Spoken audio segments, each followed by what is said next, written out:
everybody. I hope everyone's having a good day. So, we have 47 people right now. We're just waiting on a few more people before we start.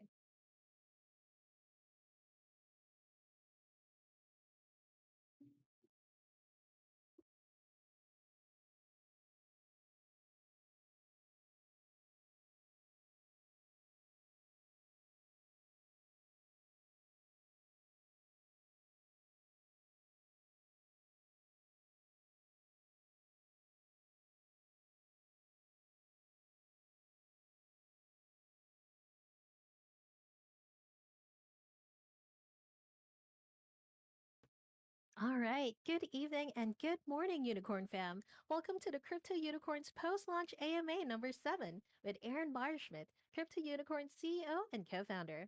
I'm Sparkly Unicorn with my co host, Witty Unicorn. Hey. This is the post launch AMA number 7, where you can ask your questions regarding anything and everything crypto unicorns. Of course, we're still continuing to take on and handle in game issues and edge cases as long as you submit a Zendesk ticket for them on lagunagames.zendesk.com. Again, that's lagunagames.zendesk.com.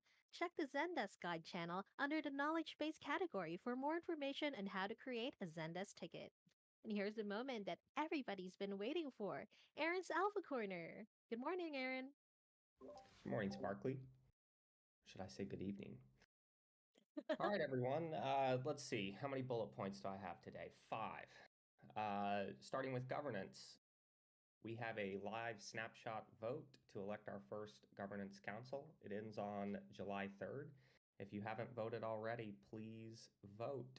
I'm very, very excited to kind of take this first, I would say, step forward in embracing community governance, and excited to kind of welcome the initial set of governors or counselors, excuse me, who will serve the first 6-month term for us. So if you have not voted, please go and vote. Next, I put out a blog post on my thoughts around managing our treasury. I have seen a lot of the feedback on that front. Happy to answer questions during this AMA if anyone has them.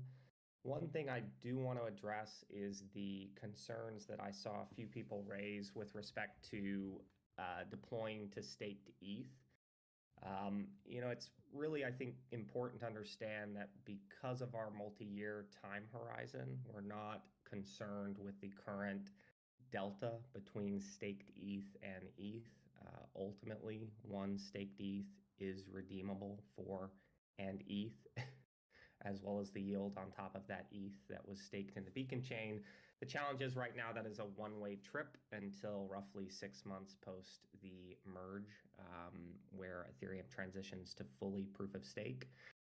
I kind of, excuse me, look at the current delta as an opportunity to scoop up staked ETH at a discount, knowing that 6 months post merge, it's available for redemption. And so the slight delta that has occurred is people who are looking for liquidity in a bear market. They're going from staked ETH to ETH, and I'm pretty sure fiat at that point.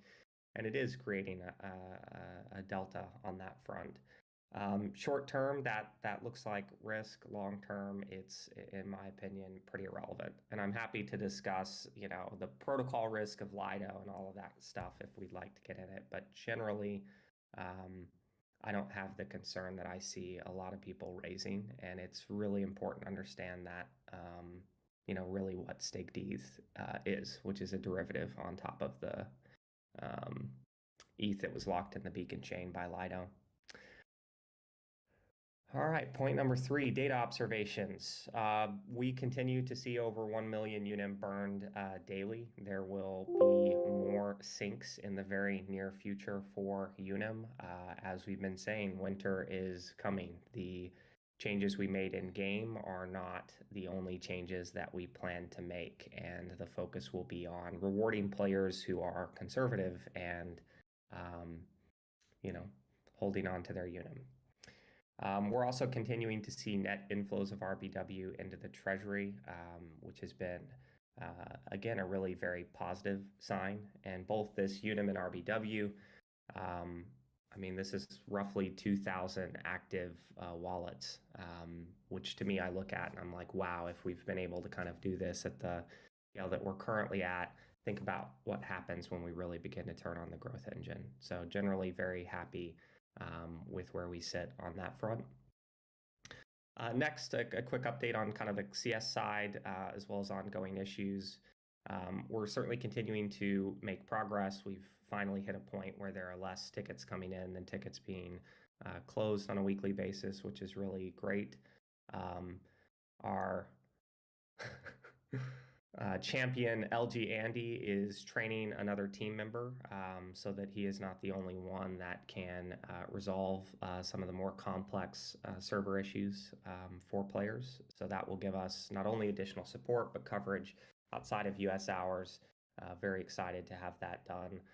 But the Holy Grail here is a tool that LG Andy has been working on, which will allow non-engineers to resolve issues. It's really important to understand that our CS team is currently at a bit of a disadvantage because a chunk of the issues, particularly the breeding and the Evo issues that we've seen, are out of their power to resolve until engineering hands them a tool. And so that's something that we've known for a long time and been working towards. And once that gets released in tandem with just all the general bug fixes and refactors that we've been doing for this release, I think we're going to be in a really solid state and very much prepared to, again, kind of turn on the growth engine and really begin to move outside of this kind of incredible community that represents our initial seed for the project.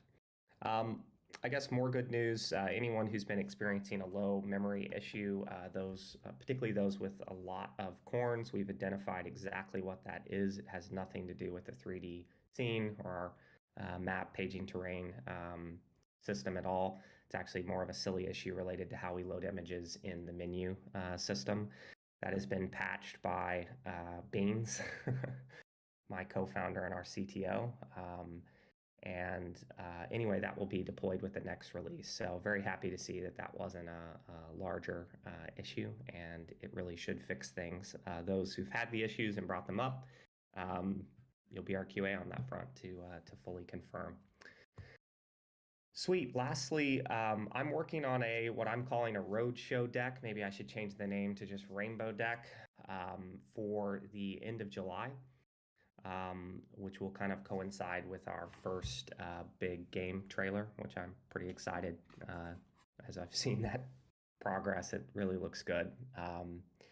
We've been heads down, I will say, on a bunch of different things, and I'm going to be very, very kind of excited to share that not only with the community here, but the wider kind of NFT market. I think it's going to be a really compelling and exciting deck based on everything that's kind of getting announced with it. So that'll be towards the end of July and kind of coincides with when we're really going to begin our first major growth push, and something that I actually plan to present live in an AMA. So we'll kind of get that scheduled out for the end of July to do that presentation, and anyone who attends will be the first to hear all the juicy deets. So looking forward to that.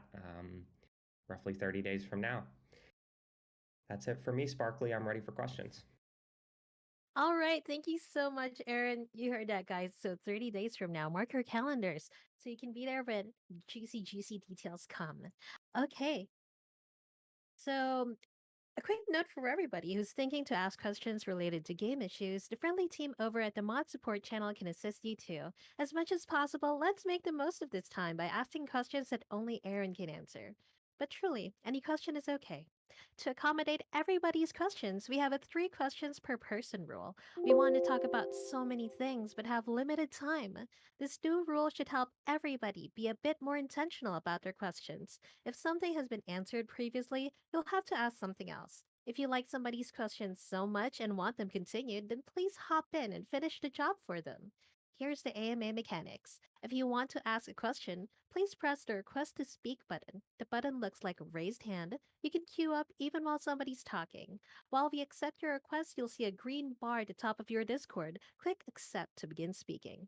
We'll pick people one by one so everybody can ask something.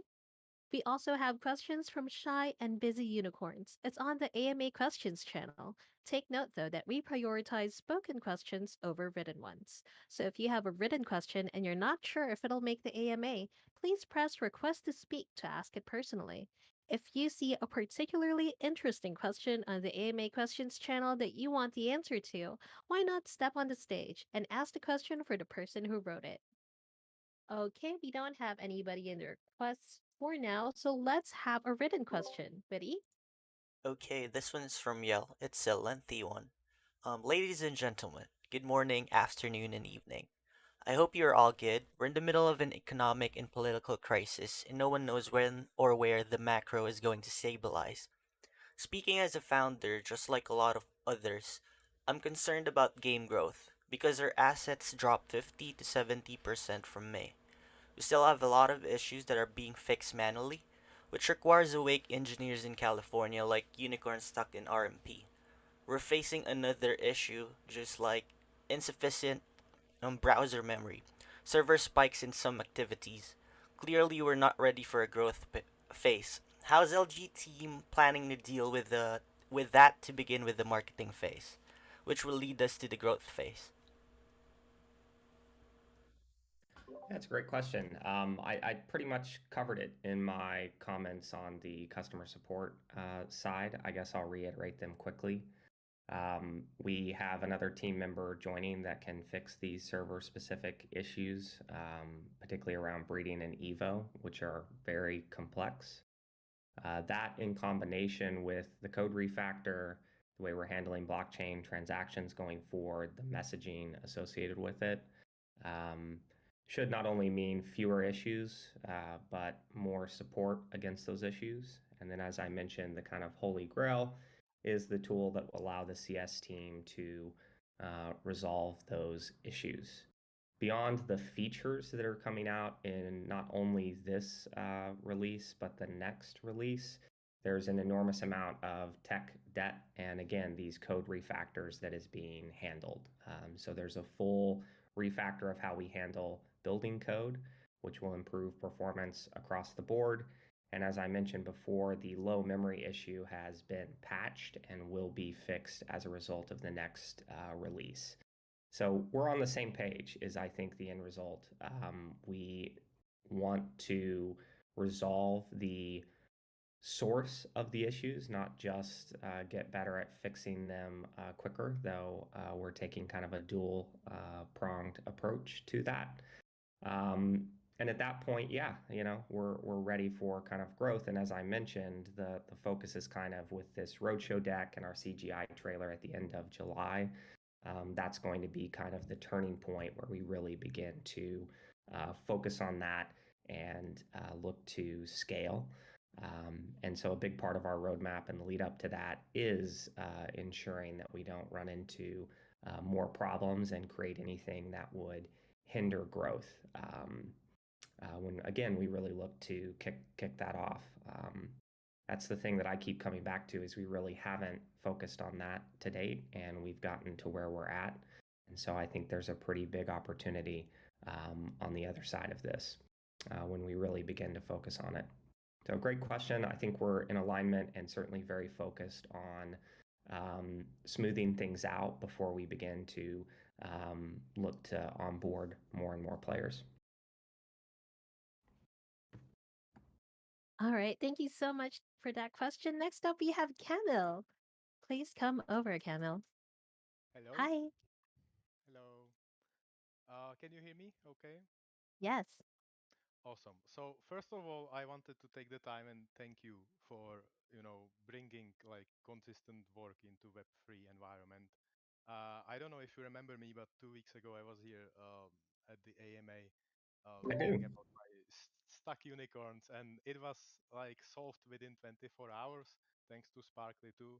So I just wanted to extend a big, back of gratitude. Thank you for solving this. Okay. Uh, to my questions, first one is, what's the vision regarding liquidity of Unim, either on centralized exchange or decentralized exchange? Because there's currently only community pool that I know of. Great question. So, To date, we've purposely not supported the liquidity of Unum and left it kind of up to the community. I think it's really important to understand that the price of Unum, since we launched it, has largely been a meme, in my opinion, given there's really never been much liquidity against it. So I don't personally look or worry so much about the price of Unum. We're just very focused on burning supply, and we'll continue to do so. And all that to say that post kind of the growth phase, I do think there is reason to support more liquidity on that front to allow new entrants who want to kind of purchase Unum to accelerate progress in the game an opportunity to do so. And it will, of course, create a bit of a market for it. So we do have some plans on that front. You can think of them similarly to the RBW staking plans, and it is a I guess design that we're actively discussing right now. So I would say more announcements on that front in the coming weeks. But right now, Camille, based on we know how much Unum everybody has. We know that we've created enough Unum for players to date, even though some have, of course, been buying like me to accelerate progress even further. And again, we also kind of know what the upcoming sinks of Unum are going to be. And again, I think we're going to try to insert a liquidity provider incentive program at kind of the right time when we're ready for growth. And I think when new entrants come in, new players who didn't have the opportunity that many had who were here for the Dark Forest and things, it's going to really be the appropriate time to scale the liquidity of that pool. Awesome. Thank You're you right. I for mean, it's basically a meme. I think there's like 8K in liquidity on it. So what is the real price of Unum? I don't know. yeah, thank you for answering the vision question. Thanks for this. Okay, second one. Are there any confirmed benefits for mythic unicorns, or what's the vision on this like sub asset of NFTs? Yeah, first and foremost, it's obviously the higher average stats, right, and the opportunity to, well, the highest percentage chance to get the higher tier mythics. Beyond that, we are actively considering some additional benefits for mythic unicorns, but nothing to announce yet on that front. Once the battle loops come out, you're going to start to see, I think, a higher concentration. It won't be exclusively mythics, but you're going to see a higher concentration of mythics in those loops. And so I think we're slightly hesitant to give them advantages with respect to the farm sim. But we've come up with some clever ideas that I think will be fun for players that hold those NFTs. Awesome. Okay. The third question is, what are the current priorities until end of July growth phase? If you could kind of give us behind the curtain look, like what's the priority list right now? Yeah, obviously, Shadowcorn Hatch, the release of the next core game feature release, which will include the land vending machine and the obviously the ability to open loot boxes. With the July update, the focus is on basically our questing system. The design team, I guess a little bit of alpha here, has decided to make it a separate building. The gathering cart will remain as a feature and continue to provide opportunity for random rewards, while the questing board is going to enable you to see a list of quests. The quests will have certain inputs and unicorn requirements. You can rotate that quest list if there's a series that doesn't fit, what you're looking for on that day. You can also craft quest scrolls in the workshop to effectively craft specific quests. The advantage of that system is you're going to have a very, here is the reward that you'll get. versus the kind of random gathering rewards that occur. And so I think it's going to add a lot of depth to what was basically just a very simple kind of gathering system that we deployed with the MVP launch. And again, it'll be very sophisticated. There'll be some like lengthy quests that have requirements for class crossovers. You got to combine or add multiple unicorns to quests and things of that nature. So I'm actually really very excited about that feature. And it gives us a lot of kind of additional strategic depth on top of loot box fun, the land vending machine, and again, kind of sets us up to go into the growth phase, I think, with a nice platform, a lot of features. Wow, wow. Thank you. That is a lot of info and a lot of work to do until the end of July. Like, yeah. Awesome. Thank you so much. Thank you. Thank you so much, Camel. Next up, we have Time Traveler. He wanted to ask his question in person, but he's a little busy right now, so I'll ask it for him. He wants to ask about the merge of ETH in 6 months. Would that create a run on withdrawals of staked ETH, lowering the 1-to-1 ratio of ETH to staked ETH, or would it not affect it? I think this about the treasury post that you made on Medium. Yeah, absolutely. It's a great question, Time Traveler. I guess the concern there is that when the merge occurs, those who have staked ETH to the beacon chain, and this would include Lido, do not have the ability to immediately withdraw their ETH from the beacon chain. That is going to happen roughly 6 months post the merge. So the point is interesting. The idea is that people looking for liquidity, which is really happening right now, are going to take their staked ETH, trade it for ETH in the curve pool. And if many people do that without people taking ETH and obviously trading it for staked ETH, you're going to see this delta between the staked ETH price and the price of ETH. Like right now, it's 0.96, at least last I checked. That is certainly possible, Time Traveler. I think it reinforces the point that I'm trying to make, which is ultimately a staked ETH is redeemable 1-to-1 for Ethereum, roughly 6 months post merge. So people not looking for liquidity on a say 1 year time horizon, I don't think should be stressed about that. The other counterpoint to that argument or thought is just when the merge occurs, suddenly all of the people who have staked ETH and are, now obviously running validators, whether you've staked it via a service like Lido or you're doing it individually as I have done and running your own nodes, you're not only going to be getting the block reward, but now the fees that currently only go to the proof of work miners, right? The tips, if you will, are going to flow to the validators. And what that means is the APY is going to expand, the yield is going to grow. And by most estimates, it at least doubles from roughly 4 to 8%. And obviously, depending on network activity, if we start to get into more of a bull run again, especially off this, hey, now ETH is kind of deflationary, et cetera, that may be hopium. We'll find out.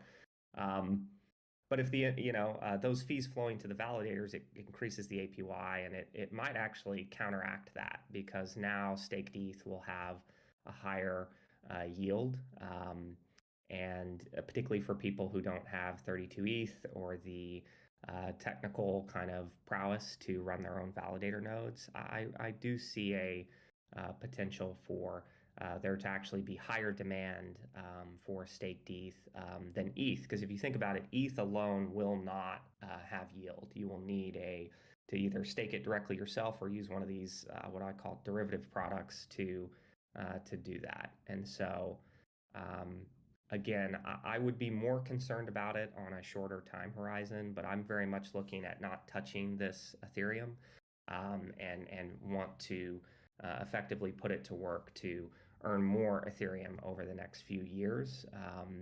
obviously taking a very long bet on that ecosystem. And I think we're fortunate to be in a position where we can do that given the very large amount of stable coins that we're sitting on. But thank you for the question. That's a very, very good one to ask and important to, I think, discuss. All right, thank you so much for that question, Time Traveler. He says, thank you, Aaron. All right, by the way, the Season 1 Governance Council election is live on Snapshot. Head over to the Snapshot to take part in this important milestone as we work on progressive decentralization. The link is in the Governance News channel under the Governance category. Show your support by voting for the candidate or candidates that you feel will represent the community's interests the best. Let's take a quick look at how the votes are going. In the lead is Aaron with 10 million SRBW, that's 49.02%. Next is the Boss at 15.19%. Next is Max Brand 99 at 9.25%. Next is 404 at 6.12%. Sparkly Unicorn at 3.15%. Keys at 2.23%. Kelly Likes Crypto at 2.04%. Silver Fox at 1.8%.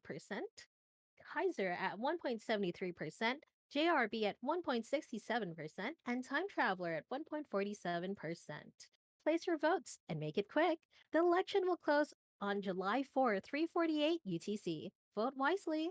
Next up, we have Johnny Fiat. Come on over, please. Testing, can you hear me? Yeah, we can hear you. Hi. Okay. Thank you. Hi, thanks for bringing me up. First, thank you for your work so far.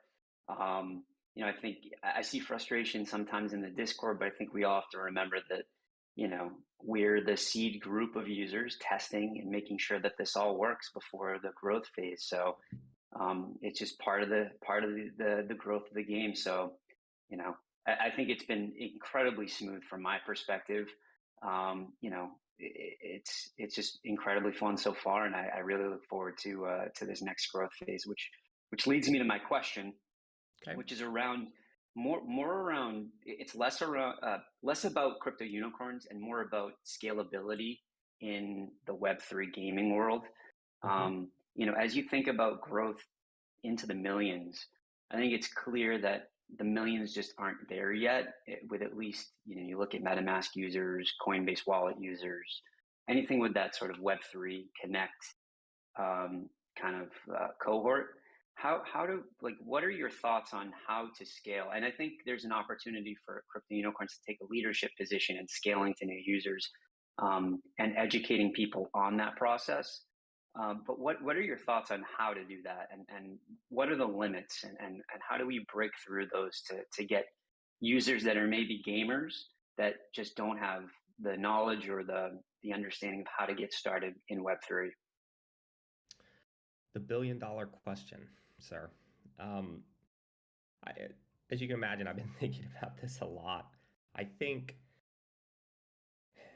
I look at there's been like roughly 1 million, I'll call them NFT wallets, and that may be overly generous. I think, particularly on ETH mainnet, a lot of these collections, your few thousand people are really kind of, the holders are very, very, very concentrated. But doing digging, looking at various research, I think, I look at and kind of have internalized this like 1 million kind of like wallets goal as an opportunity.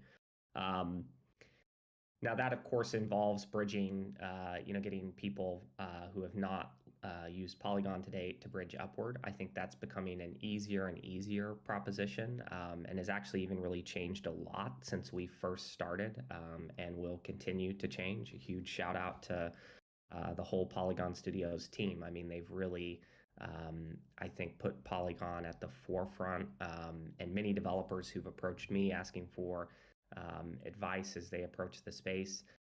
It's been great to see many of them have kind of already selected Polygon as their place to build. But there's roughly 250,000 active wallets daily on Polygon, right? So I'm kind of looking at 2,000 wallets, and I'm like, okay, we can 100x this, and still, be in a position where there's opportunity to continue to kind of grow. So first and foremost, when I'm kind of thinking about growth, it is still very focused on those who are crypto native. But ultimately, that scale is irrelevant next to Web 2 games. And so how do we get there? And I think it's a really, really good question. We have this. So I would say our team will continue with the core game, right? What has been announced in the white paper, all the Shadowcorn stuff, the on-chain mini games, the WebGL experience. We'll continue to keep 100% of our effort and focus on that roadmap. But there's ways for other developers to come and leverage our NFT assets in various game loops that don't need to be fully integrated within our experience. And we can still deploy individual game banks, as an example, to allow tokens, both fungible and non-fungible, to flow in and out of these, we'll say, like sister economies. A big part of the roadshow deck is going to be some fun announcements there. So you're dragging a little bit of alpha out of me, Johnny. I see that as an avenue for real growth, because a lot of those experiences have potential to act as on-ramps for free-to-play players. And you will see some plans that take our IP, I think, in new and fun ways that are very much designed to widen the funnel. And the hope, and I think the experiment there, is that players engage in that funnel and find the fun and get to a point where they're ready to kind of purchase their first unicorn. And when things like the custom marketplace and stuff are in place and that flow is a lot smoother, I really do think we can begin the process of kind of converting people from Web 2 to kind of Web 3. Ultimately, this is I think, way more of a user experience and like onboarding challenge than it is necessarily a technical hurdle. And the history of software has been continually improving, evolving user experiences. And so anyone that criticizes the space today and says it will never hit scale, I think is really missing like what happened in mobile. And I point out mobile specifically because that's when user experience, I think, really took a step function improvement, because you had this device in your hand all the time. And we started to get used to and familiar with things like touch inputs and all that stuff. So I just mentioned that to say, like, we do need better wallet on-ramps and infrastructure and things like that. And whether it's the Sequence wallet from the Horizon team, I mean, I can't tell you how many wallets I've been pitched at this point. There's a ton of groups that are attacking that angle, and I think collectively they will move the space forward to the point that it gets easier and easier and easier to on-ramp. I mean, I'll say between Sequence and two other wallets we've been pitched, they have social sign-in. You're not managing keys. One of them lets you take your keys when you're ready, which I find very interesting. So you kind of have that smooth on-ramp, and then you get custody of your keys when you're ready to kind of step into the dark forest of crypto yourself. All of them have direct fiat on-ramp, so you can basically input a credit card and begin to purchase assets without even having to go to a DEX. And so things like that I view as really positive signs. And my expectation is over the next couple of years, we've got a real opportunity there. Any follow-ups to that, John, or did that help kind of answer your question?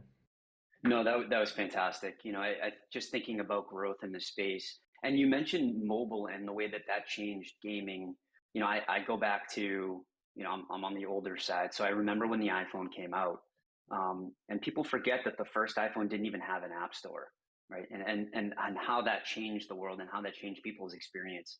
That my follow-up isn't necessarily related to that, like, crypto growth piece. It's more related to the way that people are going to be spending their time 5 to 10 years from now, functionally, right? So like, you hear news about the Apple glasses that are coming out in January, perhaps. Right? And the way that might change the way that people interact with the world, maybe even more of a punctuated change that people had from pre-iPhone to the iPhone. Something where now you have glasses, and 90% of your waking life is really experienced through those glasses. Maybe not this first version, but maybe 5 years from now, they're much less obtrusive and you're not wearing ski goggles all the time. But as you think about crypto unicorns, and I'm sure you guys you're in this initial phase, so you're probably not thinking too far outside of things that you have to do today and tomorrow, and the next several quarters. But as that's going to change people's experience walking through the world, are you even in the back of your mind thinking about how crypto unicorns fits into that world? My co-founder and I are really big augmented reality fans, but both on I think of the mind that we're still and have always been waiting on the iPhone moment in that space. Like, give me the hardware platform that really revolutionizes that in a future, and I believe it will happen eventually. In a future where that happens, I think that will be a major accelerant for the NFT space just generally, because you will be able to walk around as your avatar and kind of share experiences with others, who are in whatever NFT club you happen to be in. And I look at like our living NFT project, which we're now, I believe, calling Unagachi, as kind of a first step there. Like, here we're attaching this little bit of AI to your existing corns, and what starts as a very simple system to let you interact with them and view them in more fun and compelling ways than just a static picture on OpenSea or in a wallet. I see in a world where we have augmented reality and stuff, you've got your corn friends running around with you all the time.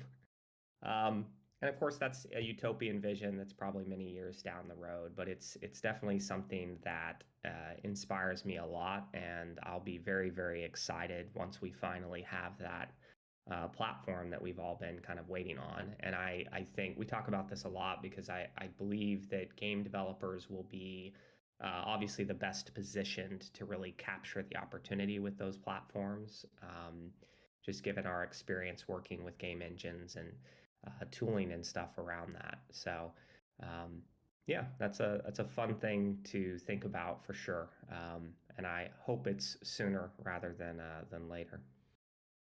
Awesome, thank you. I'll jump off stage, but just thank you all for all the work you put in, and especially thank you to Time Traveler, who's every time I jump into Discord and have a question, Time Traveler is always there to answer concisely and accurately. So big thank you to Time Traveler. Thanks, guys. Thank you so much, Johnny. And yes, I agree. Time Traveler, we stand you. Thank you so much. Okay, next up we have Chrissy. Please come over.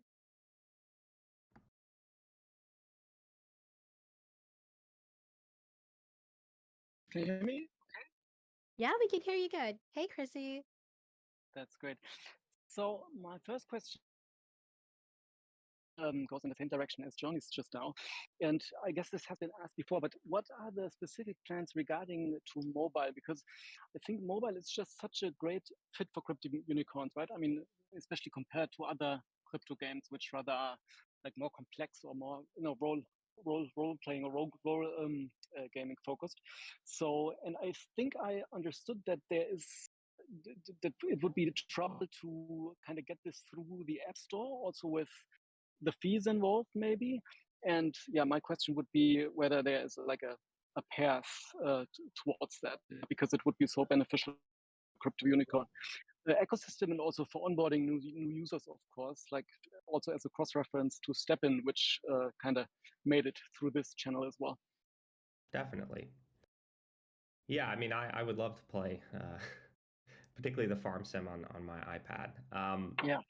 I mean, we are fortunate in that we have some connections into like the people at Apple that kind of are the gatekeepers, I guess, of the store, and so we've been able to, I think, better understand where they kind of draw the line. The purchase of any crypto assets inside of the app is generally where you're going to run afoul of their current rules on the platform. They're just kind of staying away from it.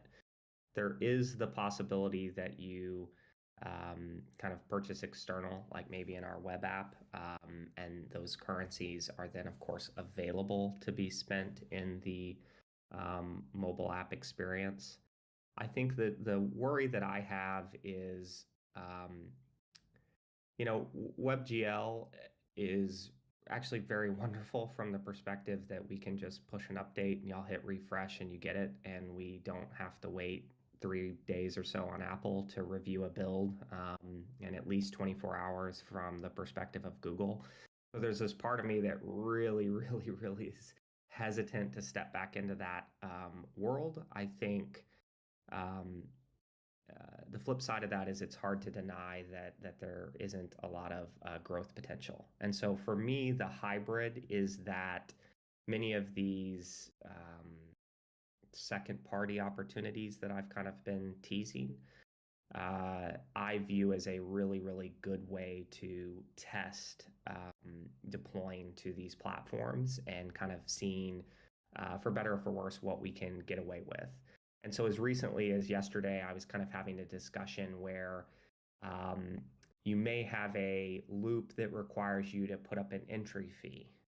And having that entry fee be in Unim or RBW Direct is dangerous from the perspective of it's unclear whether or not Apple will block that or not today, because they, despite giving some guidance, are still, as Apple has always been, a bit of a black box when the review process is concerned, as far as the review process is concerned. But the way around that would be you go to the web app and you buy an entry ticket or a voucher that has a certain denomination, if you will. And then that is what is being staked into the game, like a loot box, for example. And then you would, of course, burn that ticket on your entry. And so our game bank obviously sits on chain. It talks to the app via an API. But again, there's no actual purchase of crypto or purchase of NFTs within the app itself. And that kills me a bit, because wouldn't it be awesome if you could? And giving Apple 30% of that is just ridiculous and the antithesis of the entire space. And so, like Spotify and Netflix and others have had to deal with for many, many years, likely we would have to have Exactly. some kind of a fractured experience. Yeah, no, I completely understand that that's not workable. I think it would be a good enough bridge to have that kind of currency experience on the web, and then transfer the gaming experience onto mobile. I don't know how the others do it. To be honest, I think in Stepin you can buy within the app, but I'm not sure. I've never played it, but I did play Skyweaver on mobile, and I think there you could do it, and they are using the Sequence wallet, if I'm not mistaken. So not sure if it's, I don't know, worth looking at how they are doing it currently, but I'm not entirely sure. Maybe you also had to buy this ticket on the web. I'm not sure. I need to check again. Yeah, the Sequence wallet is a really interesting opportunity that could act as a bridge there for sure.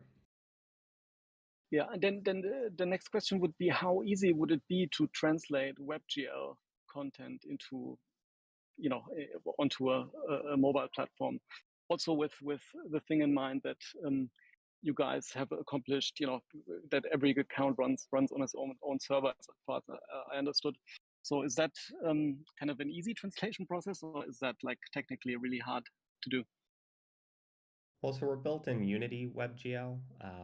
That's one of the funny things, in that Unity restricts us to single thread on WebGL, which is funny. The whole purpose of WebGL and HTML5 was to be multi-threaded and to be truly hardware accelerated. And so it's funny that Unity kind of has that limitation.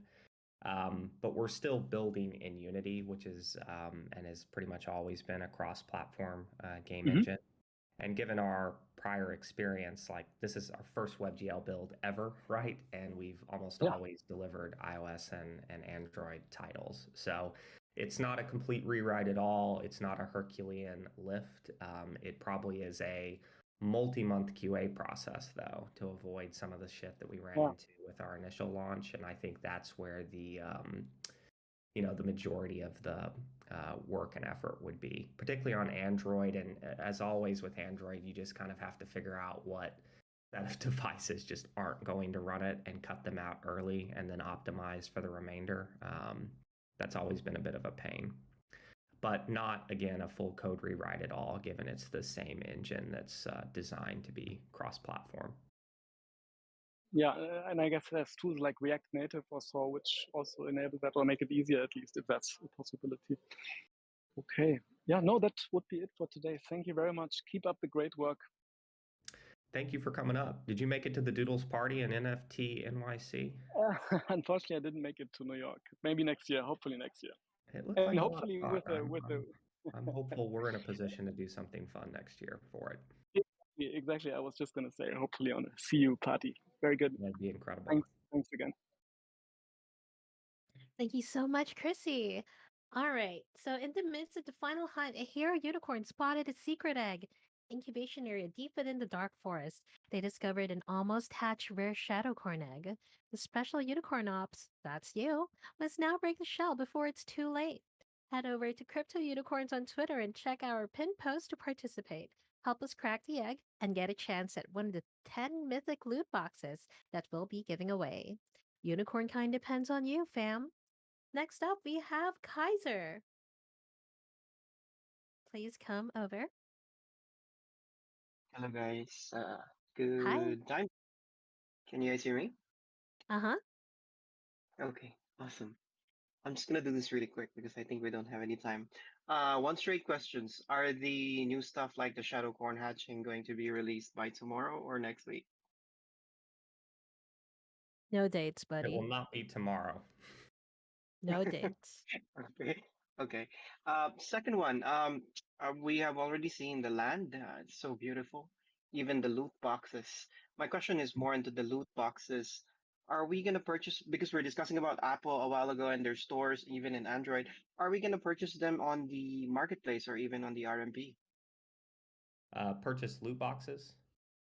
Yes. No. That is one thing that likely will not happen. Loot boxes will be given out for ranking on leaderboards, completion of quests, like that kind of stuff.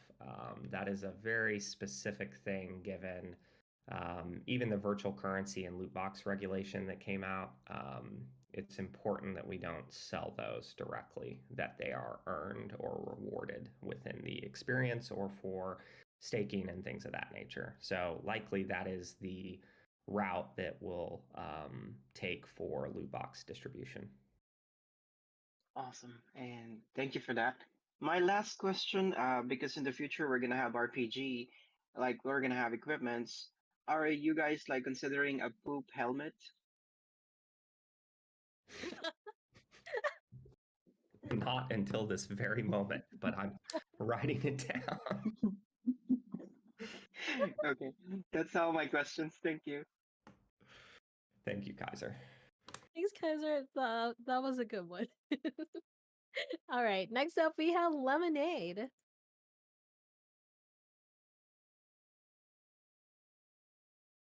Hi. You there? Can you Ooh, guys, we heard something. how about now? Yes. Oh, Hi. hey, how's it going? All right, so my first question is, do we see a future where everything is housed under one roof? And what I mean by that is, we know that there's a priority for getting a marketplace up where we could buy land and unicorns at once. But my thing is, are we going to ever expound on that to where we have, let's say, governance, patch notes, community events, all within one app? Or let's say when we log into the game, we can see that stuff through there instead of not necessarily having to go to Twitter or look at Discord. As soon as we just log into the game, we could see whatever information is out there regarding crypto unicorns. So another example I would use is, let's say PlayStation or Xbox. Originally, there was a time where we could only play games when we would boot it up. But over time, we were able to access different applications, therefore kind of creating this ecosystem, and eventually over time, just creating player retention. Is that something you see for crypto unicorns down the line? That's a great question. I do. The initial implementation of that is going to kind of be focused on the app.cryptounicorns.fun site, right? And the little kind of mini app store there. So I want that to kind of be the one source of truth isn't the right word, but the one-stop shop for diving in and out of the various experiences. To your point, long term, the goal would be to bring as much under the, I guess, core WebGL experience as possible. So having like an event calendar and here are the announcements and all the stuff that you mentioned is very much top of mind. That's certainly how you would handle it in kind of a Web 2 experience. For now, we're going to use the app site as a bit of a crutch on that front. But also the current plan, as I understand it, is jousting, racing, team RPG, all of that stuff will be within the core kind of WebGL experience. Some of the companion app experiences and obviously the on-chain mini games and stuff, those will always be housed as like separate, quote unquote apps on the Crypto Unicorn's little app store, if that makes sense. But definitely agree with that direction. And we'll plan to make things more and more and more consolidated, especially from the perspective of announcements and event calendars and things. Okay, thank you. I appreciate it. Yeah, thank you. All right. Thank you so much, Lemonade. Next up, we have the Genji. Please come over. Hey, Hi. Unicorn fam, the Genji here. First of all, shameless plug. This is the Genji. A vote for Genji is a vote for a free mythic to all. Ooh. Now, on a more serious note, I've actually got a few questions. What's the current status of mini games? Like, how are we doing on that? I don't understand the question, sir. Okay, like for example, like a time frame for mini games. Like, are we still on track for the previous time frame? Like, considering the current issues, which you guys have been amazing with dealing, what's the ETA, for example? I see. Yeah, so I mean, Hatch, Shadowcorn Hatch is an ASAP thing. Again, in keeping with our new policy, when you get a date, that means we've QA'd the shit out of it. We feel confident in it. It's ready to roll.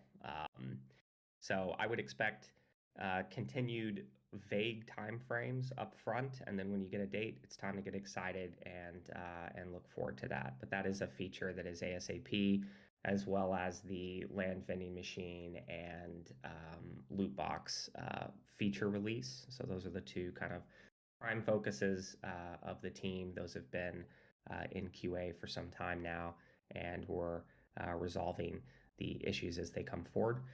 After that, on the minigame side of things, we're very focused on the Shadowcorn staking event. That is going to be different than the Dark Forest Act 1, a different kind of system and mechanism that I think will be a lot of fun and will last 6 to 8 weeks and should be rather entertaining. That will obviously tee up things for Shadowcorn's kind of Act 2. So the staking minigame is targeted for roughly the July timeframe. Obviously, we're at the end of June, so you can imagine it's probably the end of July. And then Act 2 is likely going to be the September timeframe in my current understanding. I think we're going to take a little bit more time to get that one out, given the complexity of creating this unicorn versus kind of Shadowcorn on-chain war that I think will be a lot of fun. But in that case as well, we're going to need to wait on a smart contract audit. So again, those are kind of the vague dates in the sequence, but work has not ever halted on any of those things, and we continue to progress forward. The beauty of those on-chain mini games is it touches a slightly different portion of our team. The blockchain engineers predominantly work on those, and then obviously our web engineer hooks up the front end. So the nice thing about that is we can kind of continually parallel track those things along with core game feature work being pushed on by another team. Awesome. That's a lot of info. Thank you. Okay, so second, what could you tell us about the current allocation and priorities of the dev teams? whose efforts we've seen and appreciate. Like, you guys rock, but like, could you give us some more info, an inside glimpse, so to speak?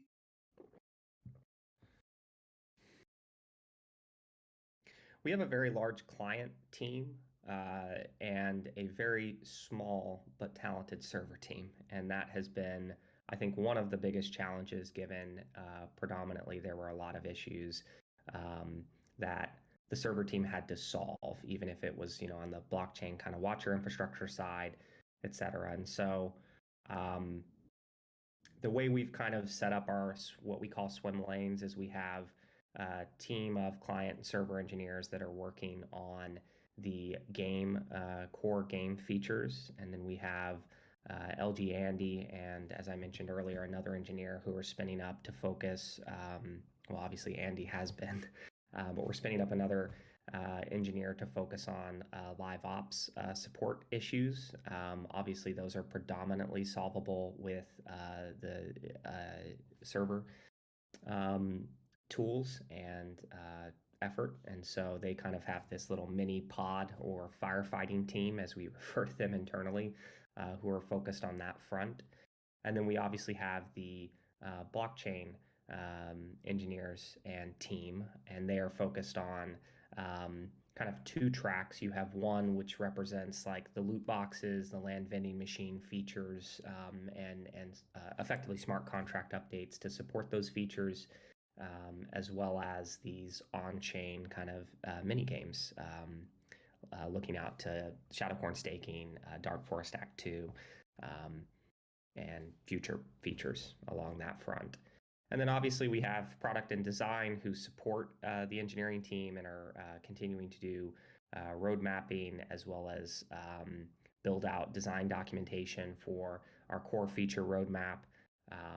And then, of course, our wonderful art team has just completed, well, a couple weeks back, completed the really incredible looking Shadowcorns, and they're now working out a couple features ahead. So the beauty of the system that we've kind of finally got to after post-launch chaos is art, product, and design are now far enough ahead. I think they need to still get a bit further in front of engineering, such that when engineering is ready to work on the next feature, it's well documented, it's already been vetted, and we can rapidly create a TDD and begin the actual implementation of those features. So that's the off the cuff overview of what the team's doing and how we're kind of prioritizing things. Thank you for that. It really inspires confidence that you can just like give us a glimpse behind the reveal, so to speak. And I have to give a shout out to Andy. He's been doing amazing work. Thanks. Andy Okay, is the GOAT. There's no denying that. There's no denying that at all. Huge shout out. I mean, he's worked many, many late nights and has just put an enormous amount of effort into fixing things. So he is. We're getting him a firefighting helmet, as a matter of fact. So awesome. The community definitely appreciates him. Okay, so could you give us any updates on the marketing plan you mentioned a few AMAs ago? That is something I don't want to steal the thunder from Brian, our CMO, on. The roadshow deck, I guess, is the big update. I'm going to use that both. It'll be an open deck that we put out and share very broadly. And the intent is to not only reinforce what we've done so very quickly with relatively little compared to many projects in the space that have raised enormous sums of money and failed to deliver, or aren't delivering a game until next year or the year after. So I really want to kind of reinforce that, and then a series of partnership announcements, as well as a reinforcement of the kind of roadmap out into 2023. Combining that with this CGI trailer, which I keep mentioning, and I really think is coming together nicely. Again, this focus on, we're not just building a game here, we're building an IP, we're building a brand. Again, there's going to be some fun and kind of exciting surprises that kind of come along with that. And that becomes kind of the focal point of our initial marketing efforts. It's very much back to kind of Johnny's comments. I still think we have this enormous 100x growth, which is just getting crypto natives with experience in the NFT space and interest in NFTs to come over and begin to play in our Unicorn Arcade. And so the focus will remain on key partnerships, potentially of the celebrity nature, to help us grow in that direction. And then again, over kind of a mid to long term time horizon, some of the second party partnerships. Each one of those will act as a new avenue to kind of onboard additional players and obviously continually expose our IP to the maximum number of people possible.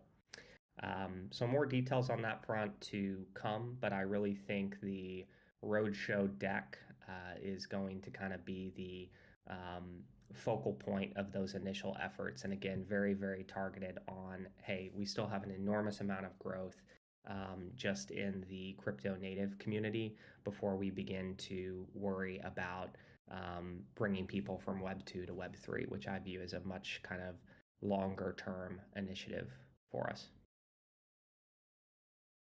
Awesome. So everyone keeps saying that we're in a bear market, but all I'm hearing is really bullish news. Amazing. Okay, so speaking of growth, you mentioned a lot about growth and how unicorns are definitely going to get bigger. Do you have a hiring plan for like scaling Laguna as much as the game is going to scale? Right away, Genji. This will be your last question. Thanks. Sparkly keeping everyone in line. Come on, just give me one more after this, one more, and then I'll. Please, come on, Sparkly, just do it Up for to me. Aaron. Oh gosh, don't give me that much power. Come on, just one I more mean, after the this, and I'm short done. the short answer, Genji, is that we're hiring like fucking crazy. I know that we've had, I think, 15 interviews in the last 2 weeks or something across all of our teams. So we are very, very actively focused on growth, but I kind of view it in two parts. It would be impossible, I think, for Laguna Games alone to grow quick enough to capture the opportunity in front of us. Because yes, you can hire bodies, but on ramping and onboarding people is very challenging. And we've actually very recently run into that where people have come into a very, very chaotic environment and they're used to a non-chaotic environment. And so, those type of people will struggle. And it forces us to hire probably more slowly, which ultimately I think lets us achieve and find the right people to join this already very incredible team. But again, I think that puts a limiter on our ability to grow and grow in a way that's going to deliver, quality because it's on ramping, it's onboarding time. So my other kind of path to growth is these second party announcements and deals that we're in progress on, where we bring additional game teams on board to build on top of this phenomenal IP. And in every case, it will be a game team that has demonstrated performance, been around a long time, and worked together a long time, so that we can focus more on almost more of a publisher role, if you will. And I think that's how we more rapidly deliver experiences around this kind of shared set of assets that we all hold to drive growth and get to a head count that isn't necessarily 100% under the umbrella of Laguna, which I think would be a struggle in the time frame that we kind of have in front of us. And to your earlier point, like, we are in a bear market for sure. It probably gets worse before it gets better. And I think the way I'm looking at it is we want to be this beacon of rainbows and unicorns in the darkness and just ship, onboard new partners, continue to build, flesh out, and grow this brand and this IP in this market. And I think that will make us stand out and position us to exit this market in a position where we're hopefully at the top of the industry. I mean, that is still the goal. We've been knocked around a bunch, and the egos have certainly been hit with the launch that we had. But again, we're largely past that and very much focused and looking at the future, which I find very exciting at this point. Wow, thank you, Aaron. That sounds amazing. Honestly, all I'm hearing though is that the Satacorns definitely work for the forces of the Bears. Like, that's obvious. Okay, this one is really fast. Come on, just one more, okay? What do you All say? right, Genji. Okay, so in hindsight, the economy update, how do you view it? Like, did it have the impact you were looking for? Did it accomplish what you set out to do? Absolutely. It tightened the source to sync ratio of Unum and RBW very nicely, continuing to keep, again, net inflows of RBW into the treasury, as well as this very consistent burn of Unum. And then across the remaining soft currency sinks, I've been very, very happy to see those get rebalanced pretty much across the board. So yeah, no, I'm very, very happy with those changes, and there are likely more tweaks in the near future. Awesome. Thanks for answering those questions. And like, you guys are amazing. Just keep doing awesome work. And Sparkly, I like Aaron more than you, and I'm voting for him with a bit of my RBW, just so you know. My feelings. I will never recover. Yeah. One thing I will say on that, since you brought it up, is votes. Throw those votes at other people. There's people way more deserving on that list than me at this point. So Yeah, anyone but who you answer hasn't my voted question. yet, definitely pick your favorite. That's not me. Okay. Okay, Thanks a Mr. lot, guys. 50%. Ooh, Ooh, boo. Okay, thank you so much, Genji. That was a pretty good AMA. It went by so fast. So that wraps up our post-launch AMA number 7. We'll see you next week for post-launch AMA number 8. Do you have any closing remarks, Aaron? Again, as always, thank you to everyone across both the Laguna team and this wonderful community for making this a success. This is kind of a collective effort, and I find it very, very inspiring to see us even kind of thrive in rough patches and kind of get through them together. So look forward to a bunch of updates and surprises in July. It's going to be a fun month. It happens to be my birthday month, so that all lines up really well. We're going to have a lot of fun. It'll be exciting, and I am very much looking forward to it. And that's it. Thanks all. Thank you so much. So we'll post a recording of this AMA on our socials if you would like to give it a re-listen. Don't forget to share this with your friends and fellow unicorn fam that couldn't make it. If you have any more burning questions, feel free to reach out on our support channels, Mod Support and Ask the Devs. This has been Sparkly Unicorn with co-host Witty Unicorn. Ew, yeah. Oh my god, that's another HR trip for you. Good morning, good night, and see you in game, Unicorn fam. Uwu. Woo! Bye. Bye.